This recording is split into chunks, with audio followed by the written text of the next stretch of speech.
India and Russia are expected to sign a multi-billion-dollar weapons deal with Indian Prime Minister Narendra Modi on a two-day visit to Moscow. President Putin had an informal dinner with the Indian Prime Minister at the Kremlin on Wednesday night. Narendra Modi presented Vladimir Putin with two special gifts. One of them was an 18th century sword, the other a page from the handwritten diary of Mahatma Gandhi.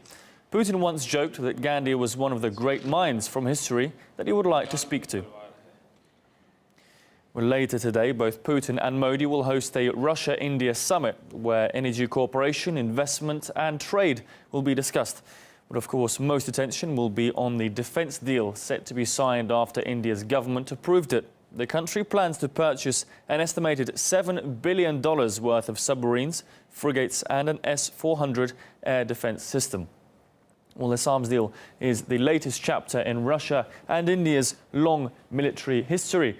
And while countries like the US are also trying to tap into India's weapons market, Russia does remain at the forefront of negotiations. We spoke to journalist Vijay Prashad about the prospects of this partnership. The most important aspect of this visit is that I think there needs to be a readjustment between India and Russia. India used to buy most of its armaments from Russia, then the Soviet Union, until the 1990s. It seems now that Russian arms have come back online. India is going to rebalance some of its arms purchases. India is now eager to create a domestic arms industry. And it seems that the Russian government is quite willing to transfer some technology towards this end. So the relationship with Russia is very important because it brings India back somehow, not so much as a subordinate ally of the United States, but it might allow India to develop once again a rational, pragmatic foreign policy based on a more complicated understanding of the world. Seek and destroy. Planes, helicopters, and even missiles, you name it. The S-400 Triumph can locate and hunt down almost any flying target. First, the target is spotted and identified. Then the system starts monitoring it, or following its course. Then the command makes the call to either eliminate the target or not. After getting the green light, the system opens fire. One of the strong suits of the system is its mobility. It can literally create full-scale air defense anywhere on the ground within minutes.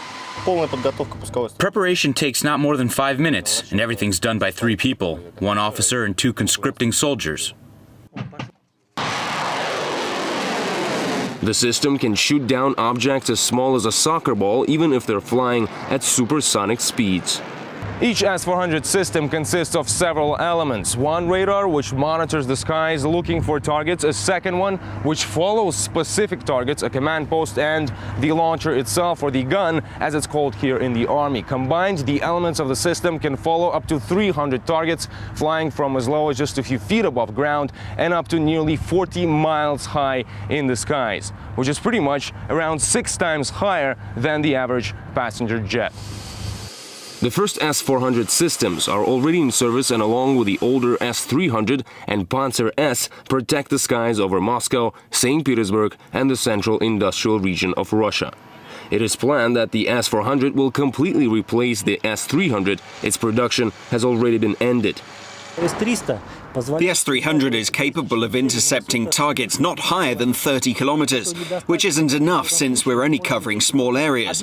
But when the altitude capacity is raised, we can protect larger territories. Analysts say recent conflicts have shown how vital it is to have reliable defense, not only from threats from the skies, but from space also. And this is what the S-400 was designed to do. It can locate targets nearly 600 kilometers away and has a firing range of up to 400 kilometers. That's around 5 times more than its Western analog, the Patriot. There are no plans for exporting it just yet, giving Russia a chance for an unprecedented advantage against any threat from the skies for at least the next 20 years. Yegor Piskunov, RT, Southern Russia.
S-400 anti-aircraft system. It's stationed at Khmeimi Air Base and envelops its range, includes an area that includes most of Syria as well as southern Turkey, large parts of it, Jordan, Israel. Its security has of course been beefed up in the aftermath of Turkey shooting down a Russian jet, but journalists were allowed to within a few meters of the launches of components of that system, despite it being top secret, as Vladimir Putin said during his marathon question and answer session. We can't forbid anyone from flying over Syria, but fly only if you dare.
S-400 complex is designed to engage up to 80 targets at the same time.